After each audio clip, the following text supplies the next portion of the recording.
누가복음 5장 1절입니다.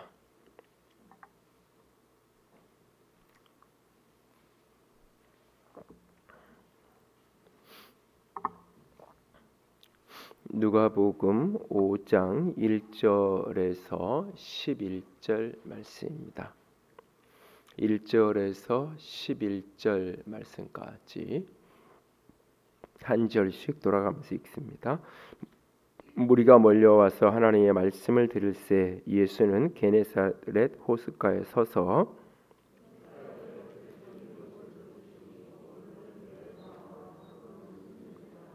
예수께서 한 배에 오르시니 그 배는 시몬의 배라 육지에서 조금 떼기를 청하시고 앉으사 배에서 무리를 가르치시더니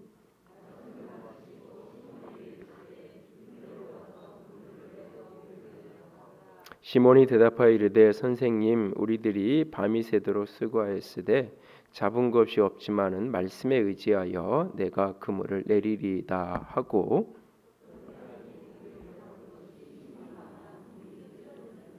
이에 다른 배에 있는 동무들에게 손짓하여 와서 도와달라 하니 그들이 와서 두 배 채움에 잠기게 되었더라.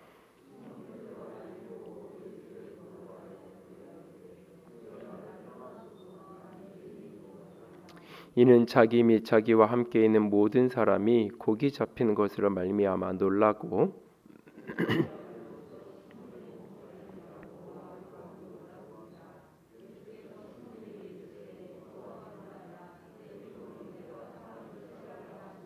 함께 읽습니다. 그들이 배들을 육지에 대고 모든 것을 버려두고 예수를 따르니라. 아멘. 기도합니다. 영광의 하나님, 사랑의 하나님, 이 시간 살아계신 주의 음성을 듣기 원합니다. 주께서 우리 가운데 말씀하여 주시옵소서. 연약한 종을 십자가대에 가려주시고 살아계신 주님만 온전히 드러나시기를 간절히 원하며 우리 주님 예수님 이름으로 기도드렸습니다. 아멘. 내가 그의 이름을 불러주기 전에는 그는 다만 하나의 몸짓에 지나지 않았다. 내가 그의 이름을 불러주었을 때에 그는 나에게로 와서 내게 꽃이 되었다. 김춘수의 시 가운데 꽃의 앞부분입니다. 세간에 앉아있던 셀이 호수에서 그물질하던 어부, 매국노를 처단해야 한다라고 외치던 열심당원, 그들의 이름을 우리 주님께서 불러주기 전까지 그들은 그저 그런 갈릴리의 보통의 사람이었습니다. 단순하고 우직하게 살아가던 그들의 이름을 우리 주님께서 불러주신 그때부터 그들은 하나님 나라의 꽃이 되고 세상을 밝히는 영광의 빛이 되는 것을 보게 됩니다. 우리는 그런 사람들을 가리켜서 제자라 부릅니다. 그날 예수님께서 게네사렛 호숫가에 서셨습니다. 게네사렛, 구약 성경의 여호수아에서는 긴네렛이라고 언급되어지는 곳, 또는 성경의 디베랴, 갈릴리, 이것들은 다 도시의 이름이나 일정한 지역을 가리키는 지명을 가리키는 명사들이죠. 게네사렛 호숫가라고 하는 이 표현은 갈릴리 호수의 또 다른 이름을 가리키는 것이 아니라 갈릴리 호수 중에서도 이 게네사렛, 긴네렛 마을 바로 앞쪽 바다, 앞쪽 호수를 일컫는 한강을 전체 이야기하지만 양화나루, 마포나루, 잠실나루 이렇게 표현을 받고 다 그게 한강의 다른 이름을 이야기하는 것이 아니라 한강의 특별한 포인트를 지적하는 것인 것처럼 이 게네사렛 호숫가라고 말할 때 이것은 갈릴리의 또 다른 이름을 가리키는 것이 아니라 게네사렛 마을 앞, 그 동네 앞 갈릴리 호수 그 위치를 정확하게 포인트를 찍어서 지적하는 표현입니다. 디베랴 바닷가라고 말할 때 디베랴 마을 바로 앞 그 호수 갈릴리 호수 전체 가운데 바로 그 지역 정확한 지역을 찍어서 이제 포인트를 지적하는 그런 표현들이죠. 예수님 당시에 이 갈릴리 호수에는 30개가 넘는 꽤 많은 수십 군데의 포구들이 그래서 그 배를 타고 이제 사람들이 왔다 갔다 하고 또 그곳에서 고기잡이도 하고 그랬던 것으로 전해집니다. 예수님이 게네사렛 호숫가에서 여러 사람들 많은 무리들을 만나게 됩니다. 그리고 그들 가운데 우리 주님이 몇몇을 제자로 부르시게 됩니다. 그날 부름받은 제자들이 모든 것을 버려두고 예수님을 따라가게 됩니다. 예수님이 첫 제자를 부르셨던 곳, 그것이 바로 게네사렛. 그리고 그 부름받은 제자들이 그 부름에 응답해서 예수님을 따라가기를 시작했던 예수를 따르는 땅, 예수를 따르던 곳, 그것이 바로 게네사렛입니다. 오래전에 배웠던 한 분이 생각이 납니다. 뜨문뜨문 주일 예배를 찾으셨던 분입니다. 등록을 하고 첫 인사를 하는데 이렇게 이야기를 하십니다. 목사님, 저는 면피를 하려고 교회를 다닙니다. 순간 저게 도대체 뭔 말인가 싶어가지고 순간 이렇게 머리로 이야기는 들으면서 한참 생각을 했던 기억이 납니다. 교회 생활 저는 열심히 할 마음 없고 마음 불편하지 않게 주일 예배 정도 그렇게 참석하는 그런 신앙인으로 신앙생활 할 테니까 목사님 저 그냥 그 정도로만 교회 다니게 놔두세요. 그런 말로 이렇게 제게 해석은 그렇게 되더라고요. 그리고 얼마의 시간이 지나고 나서 그분의 아버님이 목사님이었다는 것을 알게 되고 이렇게 같이 신앙을 길지 않게 했던 기억이 납니다. 첫인상부터 예사롭지 않았던 그분과의 신앙생활은 그렇게 오래 함께하지 못했던 기억이 있습니다. 그리고 또 한 분이 생각이 납니다. 그분은 종종 저에게 목사님 저는 평신도가 좋아요 라고 하면서 양육받고 훈련받는 것들을 힘들어했습니다. 결혼 전 아내와 약속을 지키기 위해 시작한 신앙생활 딱 그 정도 수준이면 족하다라고 여겼습니다. 그러나 하나님은 은혜를 주셨고 이제는 자기 믿음으로 주님 앞에 서 있게 된 것을 봅니다. 아마도 지금은 좀 세월이 많이 지나서 본인이 그런 말들을 했는지도 어쩌면 기억을 못할런지도 모르겠어요. 우리는 오늘 어떤 마음으로 주님 앞에 서 있나요? 예배당에 모여 예배하든지 우리의 처소에서 우리가 영상으로 예배하든지 우리 예배하는 우리의 마음은 어떤 마음인가요?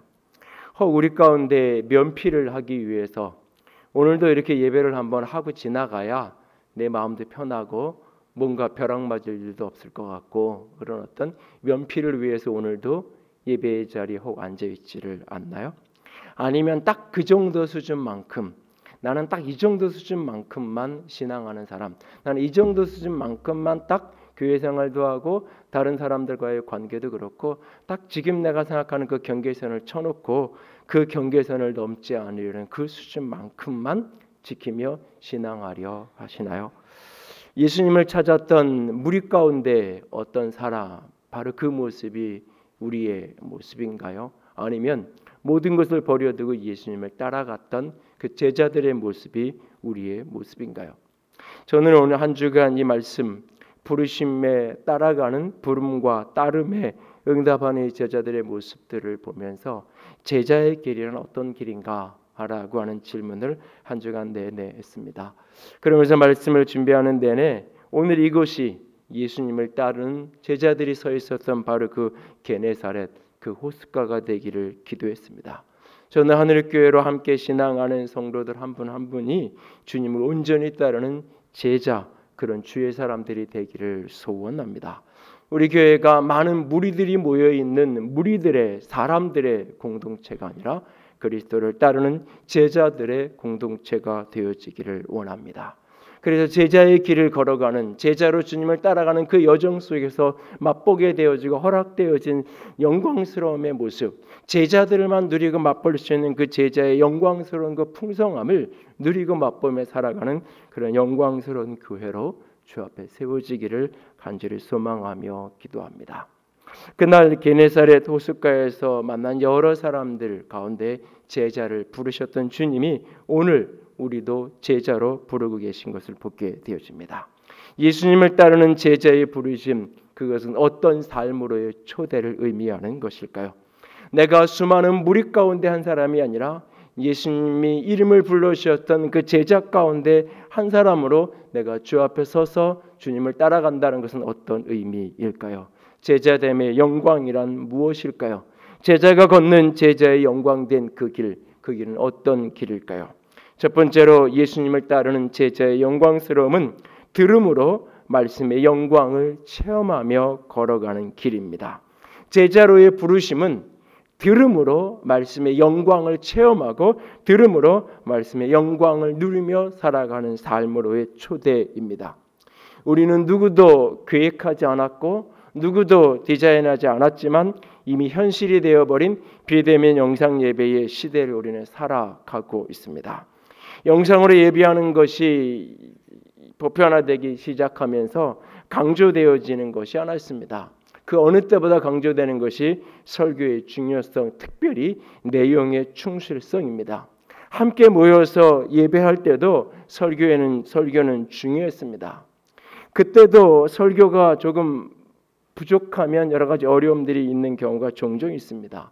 그러나 그럼에도 불구하고 그때는 설교가 아니어도 교회를 나와야 될, 모여야 될 또 다른 이런저런 이유들이 그래도 조금은 있었습니다. 그러나 비대면 예배가 늘어나면서 내용에 충실하지 않은 설교를 내가 계속 듣고 있어야 될 어떤 이유도 어떤 간섭도 점점 사라져버리기 시작합니다. 설교의 중요성과 내용의 충실성과 가치가 강조되는 만큼 역설적으로 설교의 권위는 저 밑바닥으로 떨어지는 시대를 우리는 살아가고 있습니다. 이전에는 내가 원하지 않은 내 마음에 듣지 않은 설교가 나올 때 내가 할 수 있는 가장 강력한 방법이 일어나서 나가는 거죠. 아니면 수동적인 방법은 생각을 끄는 거예요. 눈을 감고. 그런데 이제는 그렇게 불편하게 할 필요가 없어요.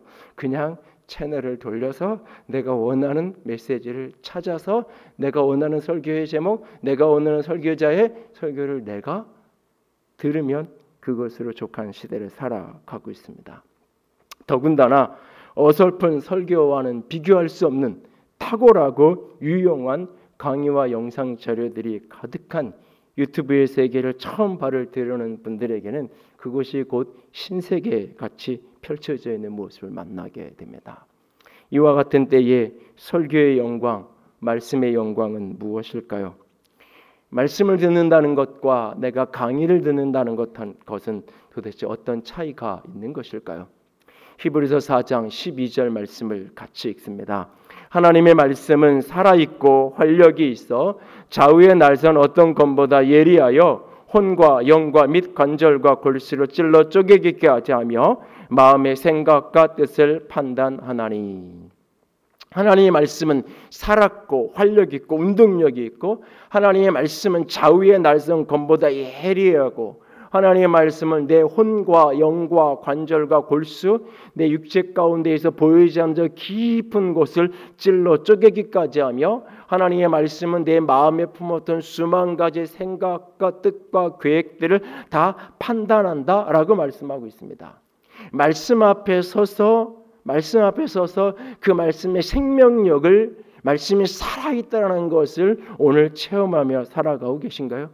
말씀이 좌우의 날선 검처럼 예리하게 내 영을, 내 혼을, 내 심령 골수를 찔러 쪼개는, 그래서 때로는 고통스러운, 말씀 앞에 서 있는 게 말씀을 듣고 있는 것 자체가 때로는 고통스럽고 아픈, 그러나 그것이 내 영혼을 결국 궁극적으로 살려내는 그런 사건을 경험하며 살아가고 계신가요? 말씀 앞에 내가 품었던 생각, 내가 품었던 계획, 내가 품었던 뜻이 분별되고 판단되는 것을 경험하고 계신가요? 상담자가 될 것이냐, 설교자가 될 것이냐, 오래전에 제가 고민을 했던 기억이 있습니다. 인간에 대한 이해, 심리, 상담 이런 거에 대한 관심이 오래전부터 있었기 때문에 그런 사람이 되어야 되냐, 설교자. 이 차이는 과연 뭘까? 상담을 하러 온 사람은 자기가 듣고 싶은 이야기가 있어요. 그 상담하는 사람들의 마음을 열고 공감을 형성하고 관계를 형성해서 궁극적으로 그 사람을 어떤 치유의 단계까지 이뤄가려면 가장 먼저 해야 되는 게 뭐냐면 그 사람의 이야기를 들어주는 거고 그 사람이 듣고 싶은 이야기를 해주는 거예요. 듣고 싶은 이야기를 해주는 거예요. 그래서 내가 사실은 듣고 싶은 이야기를 들으러 가는 자리가 상담하는 자리예요. 내가 하고 싶은 이야기를 하고 듣고 싶은 이야기를 듣고 오면 아 시원하다 좋다 저 사람처럼 좋은 상담가야 라고 이야기하는 거예요. 설교는 듣고 싶은 이야기를 들으러 가는 게 아니에요. 하나님이 내게 하시는 말씀을 듣는 거예요. 그래서 내가 말씀을 분별하고 내가 말씀을 옳고 그름을 판단하는 것이 아니라 그 말씀이 내 생각을 분별하는 거예요. 그 말씀이 내 판단, 내 뜻, 내 의지가 이게 옳은지 그른지, 이것이 생명의 길인지 죽는 길인지를 그 말씀이 내 생각을 분별하는 거예요. 말씀이 내 영혼을 판단하는 거예요. 말씀이 내 심령 골수를 찔러 쪼개는 그런 경험을 하게 되는 거예요. 그래서 제자의 길이란 그 말씀의 영광, 말씀이 들려지는 귀를 가진 사람들을 가리키는 거예요. 요한복음 6장에 예수님께서 오병이어의 기적을 일으키고 무리를 걸어가시는 사건이 일어나요. 그리고는 그 이후에 길게 예수님께서 오병이어의 사건을 근거로 삼아서 나는 생명의 떡이다 라는 주제로 제목으로 긴 설교를 하세요. 거기에 수많은 사람들이 모여들었어요. 예수님이는 의도적으로 그들의 떡을 먹은 다음에 보리떡 5개 물고기 2마리 5,000명을 먹인 이후에 의도적으로 예수님은 그들을 피하셨어요, 사실은. 그런데 그들이 어떻게 예수님이 있다는 소식을 알고 밤을 낮삼아서 그렇게 예수님이 있는 데까지 찾아왔어요. 그들을 향하여 우리 주님께서 설교하세요. 설교 제목은 나는 생명의 떡이니. 한참을 그렇게 설교를 듣던 그 사람들, 떡을 먹고 배부른 경험이 있었던 사람들, 기적에 대한 소문을 들었던 사람들, 그들이 이야기합니다. 이 말씀은 어렵다. 누가 이런 이야기를 들을 수 있겠느냐. 제가 이 말씀을 보면서 위로를 한참 받았던 기억이 나는데, 예수님 말씀도 어렵다고 못 들겠다 그러는데 목사 말이야 그런 사람이 있는 거지. 그러면서 이렇게 누가 뭐라 그래도 그냥 그런가 보다 했던 기억이 나는데요. 그렇게 얘기를 하면 예수님이 일로 와봐 내가 좀 쉽게 설명해 줄게 이래야 되잖아요. 그게 아니라 알 듯 모를 듯 이렇게 얘기해요. 살리는 것은 영이니 육은 무익하다. 너희에게 이런 내 말은 영이요 생명이다. 이 말은 무슨 얘기예요? 내 말이 생명인데 너희가 지금 못 알아듣는 건 너는 지금 죽음의 자리에 있기 때문이야. 사실은 그런 이야기를 하는 거예요. 사람들이 하나 둘 떠나가기 시작해요. 이내 많은 사람이 떠나갔어요. 성경은 이렇게 말해요. 떠나갔다고만 말하지 않고 다시는 함께하지 않았다고 이야기해요. 그러니까 떠나갔다가 오늘은 좀 어려워 갔다가 내일 또 온 게 아니라 떠나가고는 다시는 예수님과 함께하지 않았다 그래요. 그 모습을 보면서 예수님이 참 마음이 아파요. 그래서 제자들에게 물어요. 너희도 갈래? 너희도 가려느냐? 시몬 베드로가 이렇게 말하죠. 주여, 영생의 말씀이 주께 있사오니 영생의 말씀이 생명의 말씀이 주님 당신에게 있는데 제가 어디로 가겠습니까? 우리가 누구에게로 가겠습니까? 우리가 누구에게 어떤 이야기를 듣는들 누구의 말을 듣는들 우리가 거기서 생명을 만날 수 있겠습니까? 영생의 말씀이 생명이 당신에게 있는데 내가 어디로 가겠습니까? 주님은 베드로는 예수님을 처음 만날 때부터 예수님을 생명으로 만났고 그렇기 때문에 오늘 그도 어려워요. 그도 제대로 이해하지 못해요.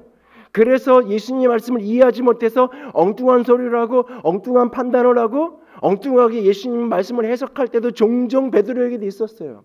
그러나 그럼에도 불구하고 떠나가지 않아요. 내가 이해하고 못하고 어렵고 쉽고의 문제가 아니라 이것은 죽고 사는 문제니까. 죽고 사는 문제야 되니까.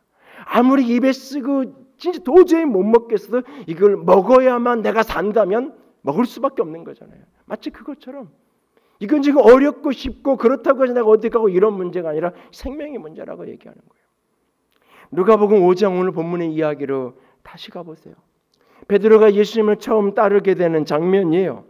이 따름의 시작은 예수님이 하나님의 말씀을 전하는 것으로부터 제자들이 하나님의 말씀을 듣는 것으로부터 시작이 돼요.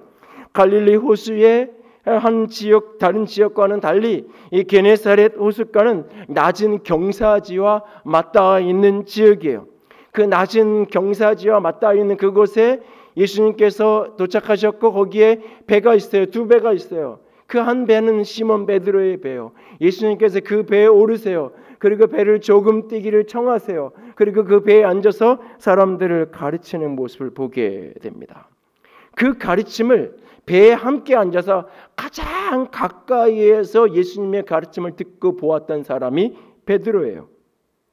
그렇게 말씀을 다 가르치고 다 전한 이후에 예수님께서 깊은 데로 가서 그물을 내리라고 그렇게 해서 고기를 잡으라고 말씀하십니다. 베드로는 갈릴리에서 나고 자란 사람이에요. 그는 전문 어부예요. 고기 잡는 일에는 그는 전문가예요. 지금 내 앞에 있는 예수님, 이분은 직업이 목수예요. 전직 목수예요. 그는 집 짓는 일의 전문가예요. 나는 고기 잡는 일의 전문가예요. 고기 잡는 이 일은 내 영역이에요.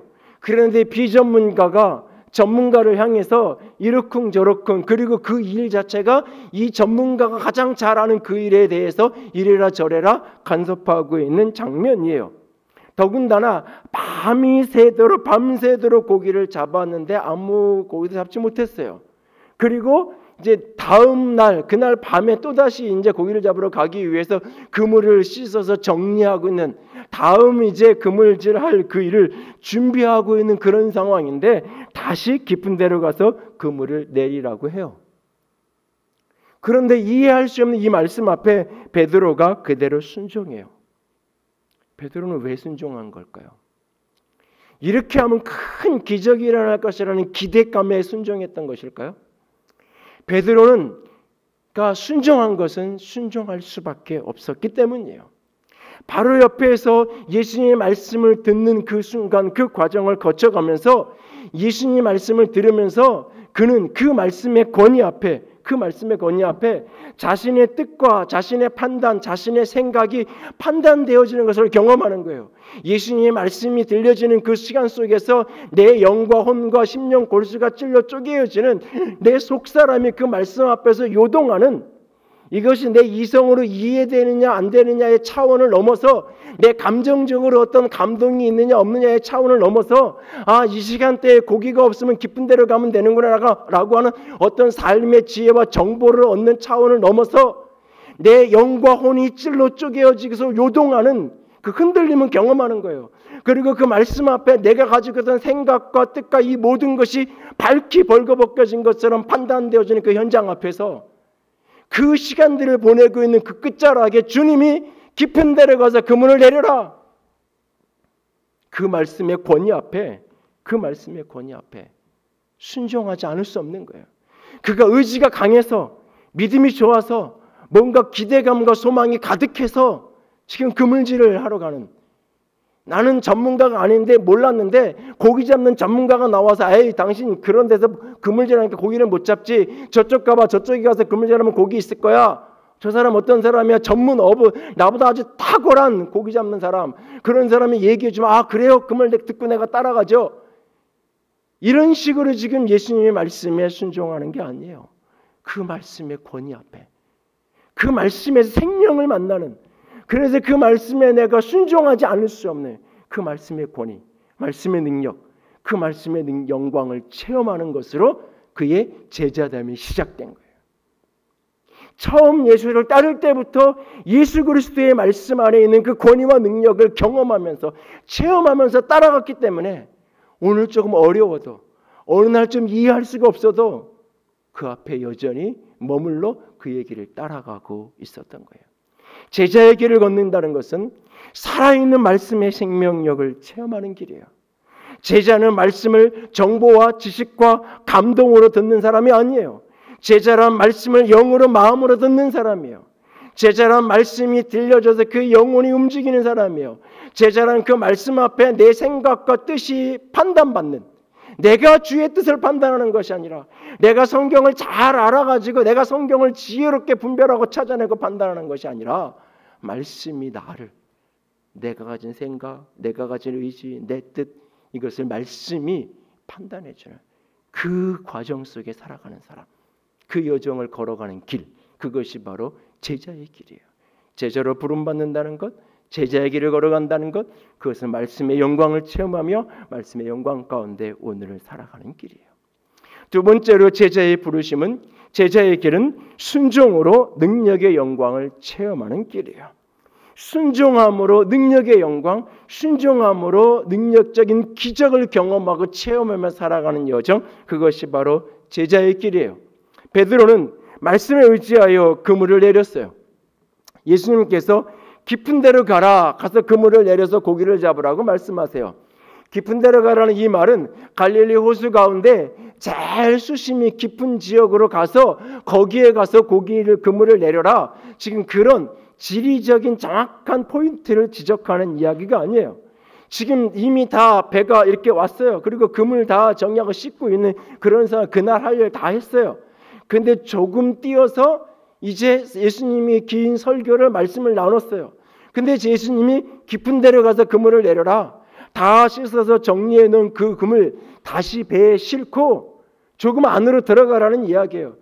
그 넓은 갈릴리 바닷속에서 그 갈릴리호수의 제일 수심이 깊은 포인트 그 자리 찾아가서 그 자리 어딘지 알잖아. 그 자리에 찾아가서 거기에 내려라고 하는 깊은 데라는 데 포인트가 있는 게 아니에요. 그냥 이 가에 있으면 여러분이 애들 수영장 해수욕장 가서 이렇게 놀면 밖에서만 이야기하고 안에를 못 들어가면 그 아이에게 얘기하잖아. 좀 깊은 데로 가봐. 깊은 데로 가봐 이렇게 얘기하잖아요. 그 말이 이 동해 바닷가에 제일 수심 깊은 데 가 이런 이야기가 아니잖아요. 조금 안쪽으로 좀 들어가 봐. 그래도 괜찮아. 너 수영 다 배워서 했기 때문에 괜찮아. 그렇게 안 되면 아빠가 금방 가서 이렇게 잡아줄게. 좀 깊은 데로 가봐. 이런 식의 생활 언어예요. 그 말을 듣고 베드로가 그대로 따라가잖아요. 근데 여러분 이것은 곰곰이 생각해 보면 이것은 자기 경험의 한계를 뛰어넘는 도전이에요. 베드로가 이렇게 얘기해요. 내가 밤이 맞도록 밤이 새도록 고기를 잡았는데 하나도 잡은 게 없습니다. 라고 이야기하고 있어요. 밤이 새도록 지금 고기를 잡았어요. 갈릴리 바다의 전문가예요. 밤이 새도록 일을 했어요. 그렇다면 이날은 고기들이 쉽게 안 나오는 거예요. 어디 가서 잠을 자고 있든지 뭔가 이유가 있는 거예요. 밤이 새도록 내 경험에 이게 안 됐는데 그냥 지금 이렇게 하는 게 아니라 그냥 다음 날 오늘 저녁에 이날 못 잡으면 평생 내가 못 먹고 사는 게 아니라 그냥 오늘은 하루 허탕 쳤네. 그냥 그리고 넘어가고 이따 밤에 다시 내가 그물 잘 정리해가지고 다시 나와서 다시 고기 잡으면 되는 일인데 자기 경험과 생각과 판단과 자기 한계를 뛰어넘어야 되는 그리고 이 일은 굉장히 귀찮은 일이에요. 굉장히 곤란한 일이에요. 그물 정리 다 했잖아요. 뭐 이렇게 그물 하는 게 이해가 안 되면 낚시하는 거 생각하면 낚시 이렇게 하다가 여기가 안 되니까 좀 저쪽 옮겨서 한 10m 옮겨가 저기서 뭐 자리 좀 바꿔서 해봐요. 하면 되죠. 그거 어렵지 않아요. 사실 맘만 먹으면 할 수 있어요. 근데 다 해 안 돼. 정리해가지고 다 해가지고 다 씻어가지고 챙겨가지고 다 낚시백에 다 넣어가지고 이제 가려고 가서 차 시동 걸어놓고 트렁크에 딱 실었는데 그때 다시 가서 저 위에 고기 한 10m 위쪽에만 가서 고기 한번 낚시 한번 내려봐요. 그러면 고기가 엄청날 거예요. 지금 그렇게 하면 뭐 떼부자가 되고 거기에 갖다 두면 내가 수십억 수백억 대 부자가 되고 이런 이야기라면 가서 하겠죠. 베드로에게 고기 잡는 일 오늘 저녁에 하면 돼요. 오늘 저녁에 하면 되는 거. 오늘 고기 못 잡았다고 평생 굶어 사는 거 아니고 하루 이렇게 허탕친 날 살면서 자주는 아니어도 그래도 종종 있었던 일이에요. 그럼 오늘 그냥 정리하게 오늘 허탕쳤네. 그리고 오늘 그냥 집에 가서 일찍 씻고 밥 먹고 좀 쉬고 자다가 저녁에 그냥 다시 나오면 되는 일이에요. 근데 귀찮은 일을 비전문가인 그 사람이 얘기하는 거잖아요. 근데 그 권위 앞에 순종하는 거예요. 그가 딱 한마디예요. 말씀에 의지하여 그물을 내리리이다. 당신이 말하니까 내 경험에 맞지 않지만 이 일은 굉장히 귀찮고 곤란한 일이지만 말씀하시니 내가 하겠습니다. 말씀에 의지해서 내 의지가 강한 사람이라 나는 한번 한다면 하는 사람이라 나는 반드시 고기를 이 밤에 잡고 말 것이라 그런 의지력이 있는 사람이어서 아니 말씀하시니 그 말씀을 의지해서 내가 그물을 내리겠습니다. 그랬더니 조금 들어가서 그물을 내렸더니 그물이 찢어질 만큼의 엄청난 그래서 혼자 안 되니까 저 옆에 있던 세베대의 두 아들 야고보와 요한에게 손짓해서 그 배를 끌고 와서 거기까지 같이 두 배가 가득 채워질 만큼 잠길 정도로 만선의 기적을 경험하죠. 제자는 순종을 통해 능력을 영광을 경험하는 사람들이에요. 즐겨 부르는 찬양 가운데 전능하신 나의 주 하나님이라는 찬양이 있죠. 전능하신 나의 주 하나님은 능치 못하실 일 전혀 없네. 우리의 모든 간구도 우리의 모든 생각도 우리의 모든 꿈과 모든 소망도 신실하신 나의 주 하나님은 우리의 모든 괴로움을 바꿀 수 있네. 불가능한 일 행하시고 죽은 자를 일으키시니 그를 이길 자 아무도 없네. 이 찬양을 그냥 할 때는 이 찬양의 멜로디가 참 좋아서 굉장히 힘있게 이렇게 감격적으로 막 감정이 고조되면서 여기까지 다 이 부분이 딱 찬양을 해요. 근데 여러분 이 가사를 곰곰이 그냥 펼쳐놓고 여기까지만 가사 딱 써놓고 읽어봐요. 누군가 이런 얘기할 거예요. 뻥치지 말라고. 여러분 부인이 여러분한테 당신 그런 걱정하지 말라고. 하나님이 당신의 모든 꿈, 모든 괴로움 다 들어줄 거고 당신이 생각만 하면 다 해결해 줄 거고 그럴 거니까 걱정 좀 제발 하지 말고 계산 좀 하지 말라고. 그러면 물구름이 쳐다보면 저 사람이 자기가 돈 버는 거 아니고 자기가 직장생활 안 하니까 저 엉뚱한 소리 한다고 그러지 않겠어요? 어쩌면 굉장히 힘 있는 찬양이지만 때로는 멈춰서 생각하면 우리를 굉장히 고통스럽게 하는 찬양이기도 해요. 이 고백이 틀린 고백이 아닌 걸 우리는 성경의 수많은 사건 통해서 아는데 분명히 맞는데 내가 경험하는 현실의 하나님하고는 뭔가가 맞지 않는 것 같은, 그래서 우리를 곤혹스럽게 만드는 사실을. 그래서 이 찬양은 반드시 그 마지막 부분이 놓쳐지면 안 돼요. 주의 말씀을 의지하여 깊은 곳에 그물을 내리겠다고. 그래서 오늘 그가 그의 놀라운 일 행하심을 보라고. 주의 말씀 의지하여 믿음으로 그물을 던져 믿는 자에게 능치 못함이 없다고. 여기에 초점은 능치 못함에 있는 것도 아니고 믿음에 있는 것도 아니에요. 사실은 핵심은 주의 말씀 의지하여, 주의 말씀 의지하여, 주의 말씀을 의지하여, 말씀에 의지하여 걸어가는 것, 그것이 믿음이고 그 말씀에 의지하는 사람에게 기적이 경험되는 거예요.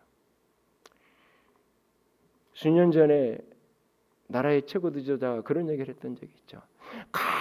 간절히 원하면 온 우주가 도와줄 거라고. 그래서 우리나라가 통일이 될 수 있을 거라고. 간절히 원하면. 간절히 원하면 진짜 되든가요? 여러분 인생 살면서 간절히 원하면 진짜 되드냐고요. 될 때도 있죠. 근데 대부분은 안 돼요. 간절히 원한다고 되는 것, 간절히 원하면 기적의 주인공이 되는 것, 그것이 믿음인가요? 내가 간절히 원해서 금식하고 내가 간절히 원해서 작전 기도하면 그것이 되든가요? 믿음의 여정에서 만나는 기적은 순종의 결과이지 내가 간절히 원한다고 되는 게 아니에요. 순종함으로 기적을 경험하고 순종함으로 능력을 체험하는 것, 이것이 제자의 길이에요. 예수님이 무리를 걸어오세요.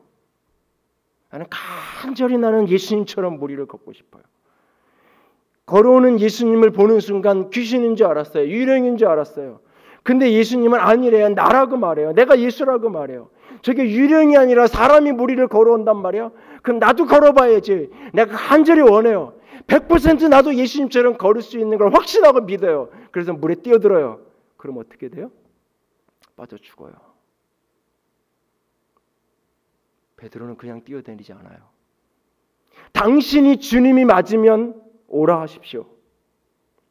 당신이 유령이 아니라 당신이 진짜 주님 살아계신 예수 그리스도라면 내게 오라고 말해 보십시오. 그랬더니 주님이 오라 하시죠. 그랬더니 그 말을 듣고 배에서 내려 걸으니까 무리를 걸어 예수님께로 가잖아요. 기적은 내 마음대로 무리를 걷는다고 걸어지는 게 아니에요.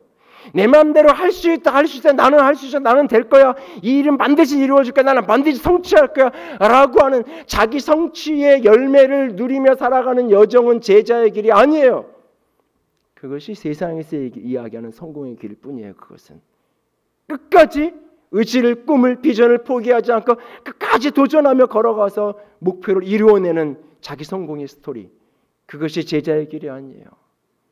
제자의 길은 내가 만난 말씀의 영광 앞에, 그 말씀의 권위 앞에, 내 생각에 맞지 않고 내 경험에 맞지 않지만 이게 귀찮은 일이고 버거운 일이고 그런 일이지만 주께서 말씀하시니 말씀을 의지하여 발을 내디딜 때에 말씀에 순종할 때에 주님께서 행하시는 것을 보는 것, 말씀을 따라 걸어갈 때에 주께서 이루심을 체험하는 것, 그런 사람들이 제자예요. 순종함으로 능력을 경험하는 사람들, 순종함으로 하나님의 역사를 경험하는 사람들. 오늘 여러분이 삶 속에서 하나님의 증거를 경험하고 계신가요? 하나님이 내 삶에 개입하고 계시고 하나님은 오늘 내 삶에 일하고 계신다는 그런 간증의 고백이 여러분 속에 오늘 현재 진행형으로 살아있나요? 그것이 없다면 하나님의 존재를 의심해야 되는 것이 아니라 내 순종을 들여다봐야 돼요. 나는 과연 주의 말씀을 듣고 말씀 앞에 순종하고 있는지, 말씀 앞에 순종하고 있는지. 그 순종의 걸음이 없을 때 하나님이 이렇게 도우셨어요 이야기하는 그 말은 하나님이 도왔다고 말하는데 깊이 들어가서 되묻고 되물어 보면 사실은 내가 열심히 한 거고 내가 이만큼 한 거고, 말은 교회니까 신앙인들하고 둘러앉아 있으니까 은혜라고 하나님이 도와주셨다고 립서비스 믿음 좋은 사람처럼 말하지만 밑바닥 깊은 곳에서는 내가 성취하고 내가 이룬 거고, 그래서 누군가가 나를 알아줘야 되고, 끊임없이 순종함으로 얻은 기적이 아니니까, 순종으로 경험한 하나님의 응답이 아니니까, 내 이성과 내 계산으로 나오지 않는데, 내 경험과 분명히 충돌되는 사건인데, 귀찮고 버거운 일인데, 곤란한 일인데, 그 말씀의 권위 앞에 주께서 말씀하시니 내가 가겠습니다. 그 여정 속에서 기적을 경험하는, 그 여정 속에서 능력을 체험하는 저와 여러분이 될 수 있기를 원합니다. 그래서 바울이 복음은 말이 아니라 능력이 있다고 말하는 거예요. 내가 너에게 전한 이 복음이 말로 너에게 전해진 게 아니라 능력으로 너에게 전해졌다고, 성령과 큰 확신으로 되어졌다고 말하는 거예요. 정보와 지식으로 복음이 들려진 게 아니에요. 말씀이 생명으로 들려져서 생명이니 내가 순종하게 되고 그 말씀의 권위 앞에 복종하게 되고 그 속에서 능력의 영광을 맛보는 사람들, 그들이 바로 제자예요. 세 번째로 그리스도의 제자로의 부르심은 따름으로 인격의 영광을 체험하는 길이에요. 부르심에 응답하는 그 따름을 속에서 인격의 영광을 경험하는, 다시 말해서 예수님이 어떤 분이신지 예수님을 경험하고 그 예수님 안에서 자기 실존을 경험하게 되는 사건, 그것이 바로 제자의 길이에요. 말씀을 듣고 그 말씀에 순종하는 그 여정 속에서 말씀의 영광과 기적의 능력, 하나님의 능력의 영광을 경험해요. 그러면 그 능력의 영광으로 끝나는 게 아니라 그 능력의 영광 속에서 누구를 보게 되느냐? 예수를 보게 되는 거예요. 그 능력의 영광 속에서 누구를 만나게 되느냐? 하나님을 만나게 되는 거예요. 그 성취와 응답 속에서 자기의 성취를 자랑하게 되는 것이 아니라 내가 이만큼 기도했고 내가 이만큼 헌신했고 내가 이만큼 노력해서 나는 이런 성취를 얻었어가 아니라 말씀에 순종함으로 기적으로 체험한 능력 속에서 하나님이 이런 분이구나, 예수님이 이런 것도 행하실 수 있는 분이구나, 하나님이 이런 일도 이루시는 분이구나, 하나님이 어떤 분이신지 그분의 실존이 경험되는 거예요. 그 말씀이 들려지고 말씀 앞에 순종함으로 능력의 영광이 경험되는 사건 속에서 베드로는 예수님이 누군지가 알아지는 거예요. 나는 저분 앞에 그냥 내가 함부로 대해도 되는 그런 분이 아닌 그분이 누군지. 그래서 5절에서 선생님이 그렇게 말씀하시니 말씀에 의지하여 선생님 말 따라 내가 금을 내리겠습니다. 근데 고기를 잡고 나서는 주여, 주여, 당신은 그냥 선생님이 아니라 말씀을 가르치는 좋은 성경 교사가 아니라 당신은 주인입니다. 이 자연 만물의 주인입니다. 우주 만물의 주인입니다. 당신은 주님입니다. 주여, 주님이 보이는 거예요. 그 사건 속에서 하나님이 어떤 분이신지, 예수가 어떤 분인지가 보이는 거예요. 기적이 일상이 되었던 시대, 언제예요? 출애굽 시대잖아요. 그 10가지 재앙, 우리는 재앙으로 읽지만 그것은 히브리인들에겐, 이스라엘 백성들에겐 흥분되는 기적의 연속이잖아요. 그 사건들은 홍해가 갈라지고 쓴물이 단물로 바뀌어지는 그 수많은 기적들을 경험하며 살아가잖아요. 그 모든 기적의 목적이 뭐예요? 출애굽기를 곰곰이 읽어보세요. 그 목적은 딱 하나예요. 내가 여호와인 것을 알리라. 하나님이 여호와인 것을 이스라엘 백성과 애굽 백성 모두에게 알리기 위해서 기적을 경험하게 하는 거예요. 우리가 말씀을 듣고 말씀 앞에 순종함으로 걸어갈 때 거기서 하나님의 능력을 우리에게 허락하시는 이유는 뭐냐? 그 속에서 하나님이 어떤 분이신지 예수님이 어떤 분이신지를 만나라고. 그리고 그 예수님을 보면 예수님 앞에 서면 내가 보이게 되는 거예요. 내가 보이게 되는 거예요. 신앙의 진보란 믿음이 진보한다는 것은 그렇게 말씀과 능력의 영광 속에서 끊임없이 주님을 아는 깊이가 깊어지는 거예요.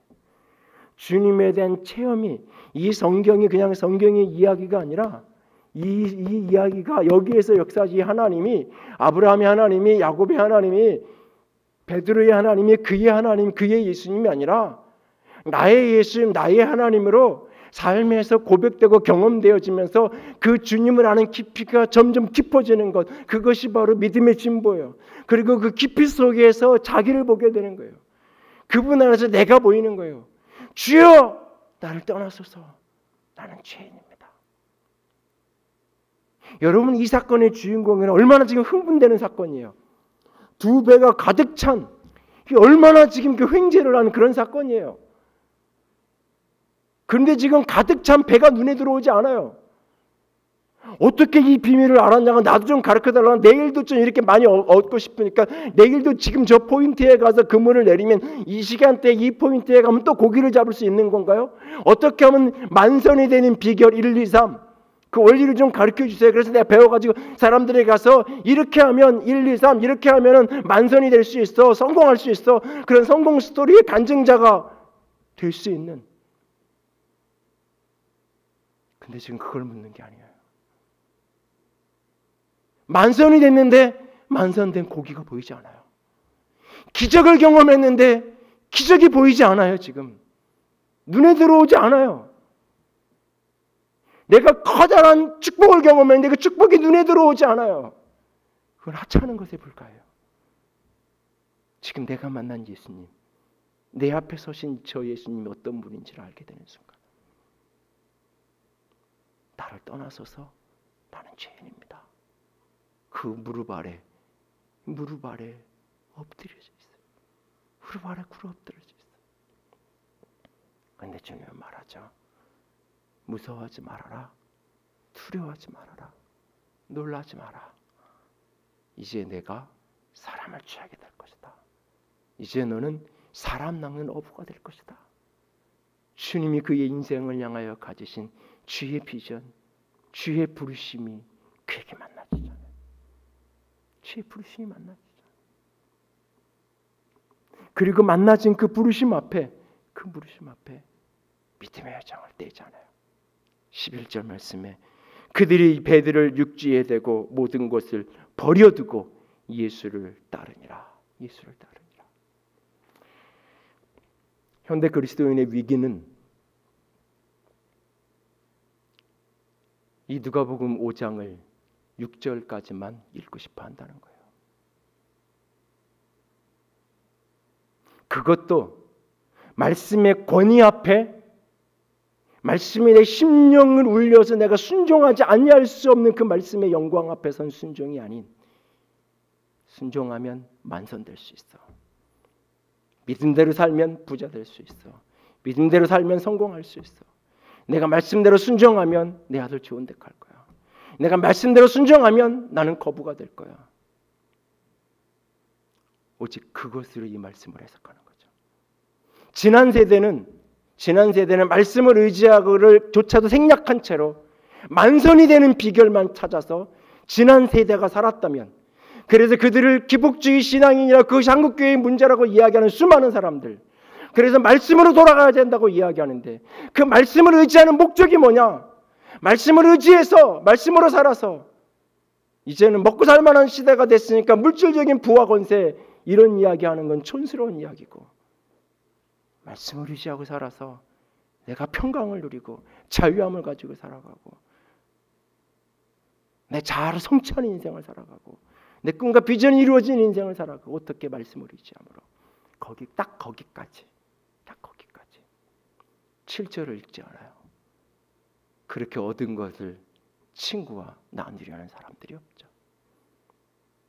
내 배 채우기 바쁘지 내 배가 가득 차서 가라앉아도 버릴 수는 있어도 친구에게 나누려고는 하지 않는 사람들.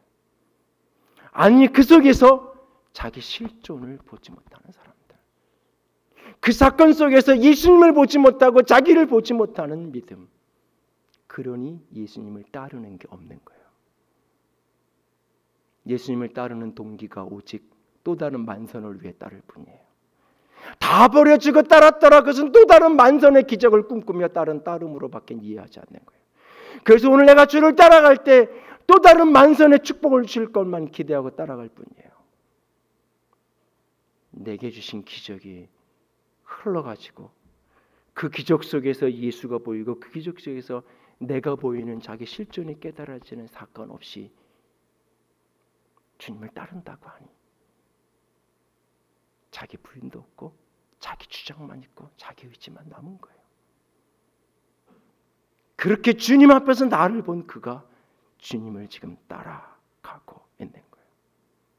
여러분, 주님을 따라가는 이 제자들의 표정이 어땠을까요? 아주 비장함이, 다 버려두고 예수를 따라가는 그 표정이 비장함이 넘쳤을까요? 아니면 어린아이처럼 너무 천진난만하게 환하게 웃고 있었을까요?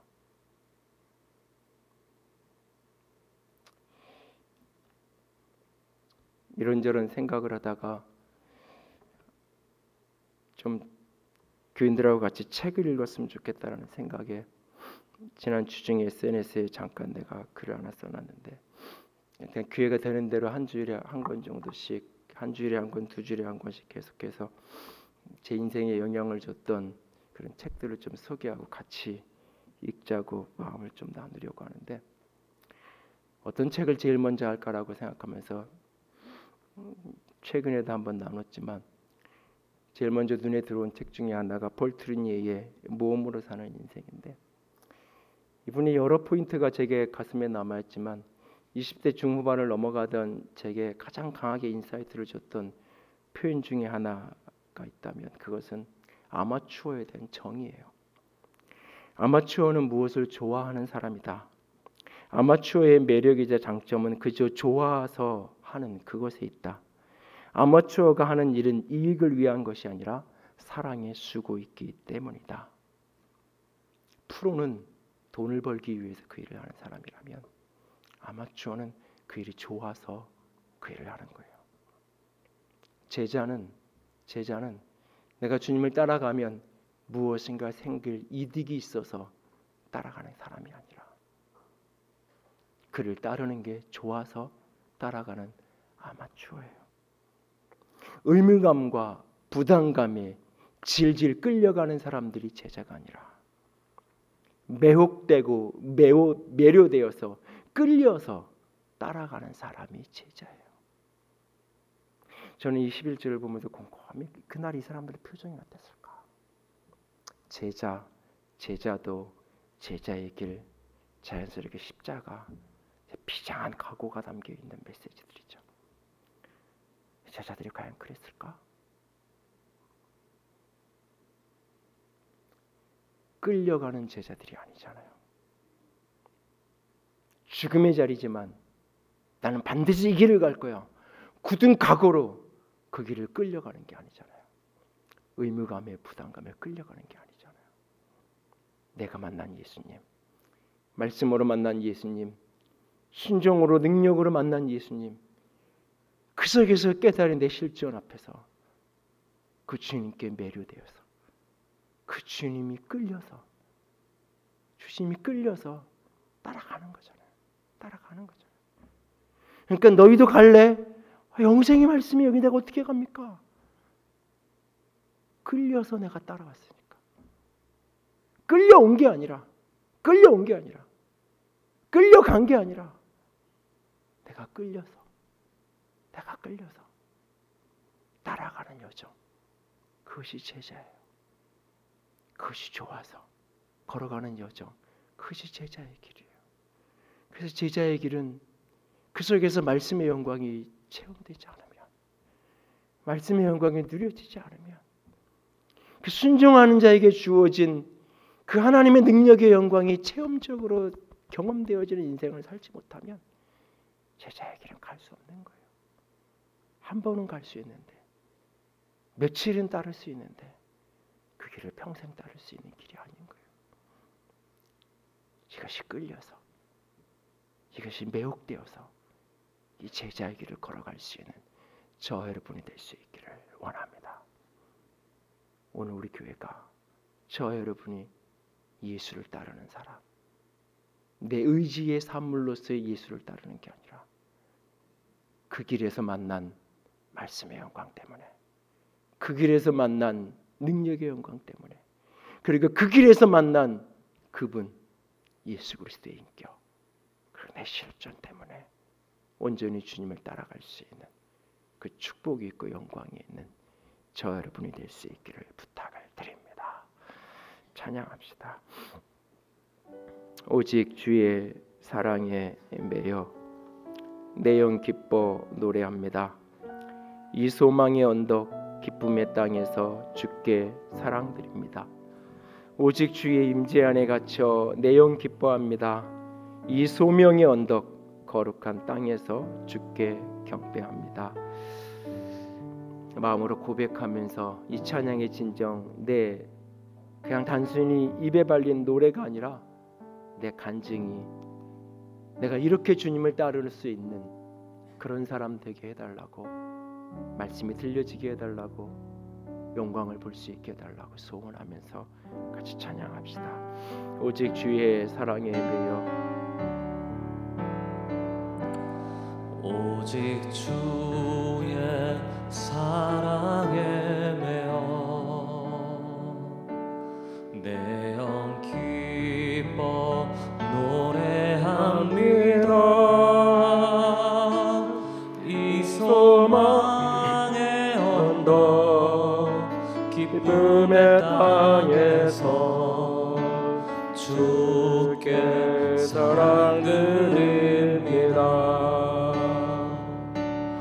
오직 주의 임재 아래 갇혀 내 영 기뻐 찬양합니다. 이 소명의 언덕 거룩한 땅에서 주께 경배드립니다. 주께서 주신 모든 은혜 나는 말할 수 없네. 내 영혼 주의 주 따르렵니다. 주께 내 삶 드립니다. 한 번 더 고백합니다. 오직 주의 사랑에, 주의 사랑에 매여 내 영 기뻐 노래합니다. 이 소망의 언덕 기쁨의 땅에서 주께 사랑드립니다. 오직 주의 임재 안에 갇혀 내 영 기뻐 찬양합니다. 이 소명의 언덕 거룩한 땅에서 주께 경배드립니다. 주께서 주신 모든 은혜 나는 말할 수 없네. 내 영혼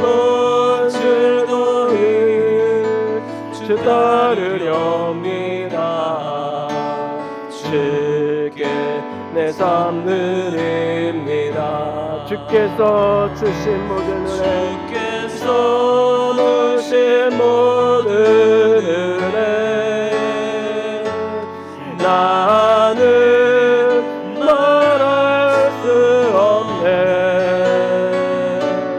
내 영혼 즐거이 주 따르렵니다.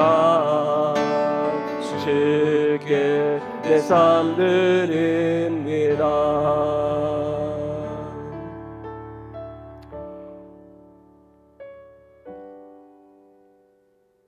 주의 말씀의 영광 앞에, 순종함으로 걸어가는 능력의 영광 앞에 주님이 보이고 내가 보입니다. 나는 죄인이고 나는 자격 없는 자인데, 나는 주를 따를 수 있는 자격 있는 자가 아닌데, 그래서 그 앞에 엎드려져 부복하고 있는 그날 주님이 말씀하십니다. 두려워하지 말아라. 내가 너를 사람 낚는 사람을 취하게 할 거다. 내가 너를 사용할 거란다. 너는 자격 있는 자란다. 내가 너를 붙들고 갈 것이란다. 주께서 말씀하십니다.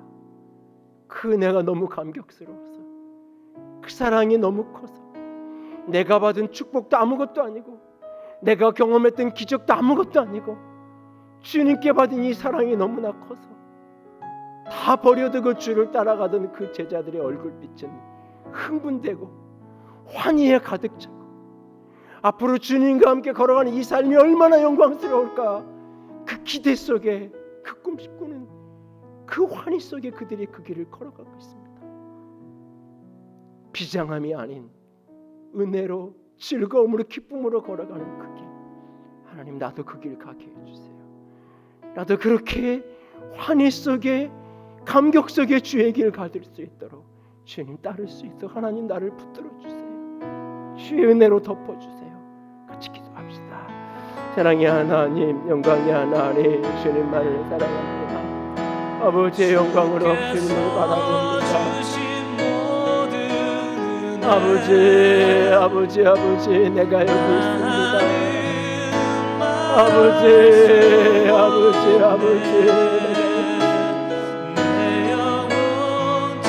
아버지 나의 연약함 속에 주 앞에 아버지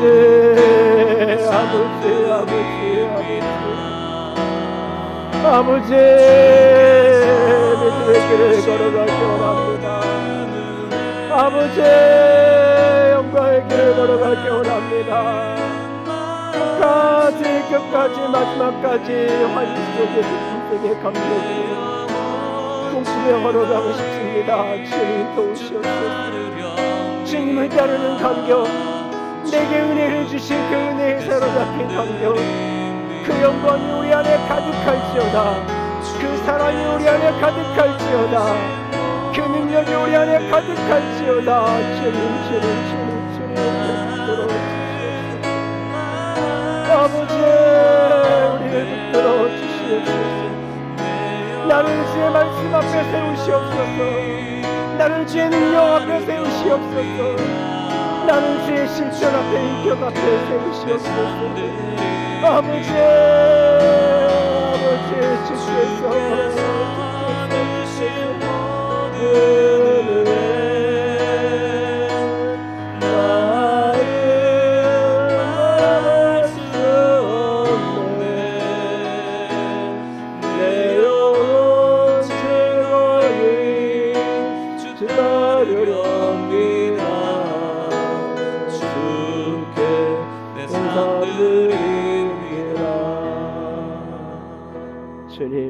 주께서 주님 억지로 의무감에 할 수만 했으면 피하는 게 좋은 그 길이 제자의 길이 아님을 깨닫습니다. 제자의 길이 얼마나 영광스러운 길인지, 주님이 고르고 뽑아서 나를 초청하신 그 영광의 길, 아버지 놀라운 감격으로 걸을 수 있도록 주여 우리 가운데 역사하여 주시옵소서. 말씀의 영광 앞에 서게 하시옵소서. 순종함으로 아버지의 능력의 영광으로 맛보게 하시옵소서.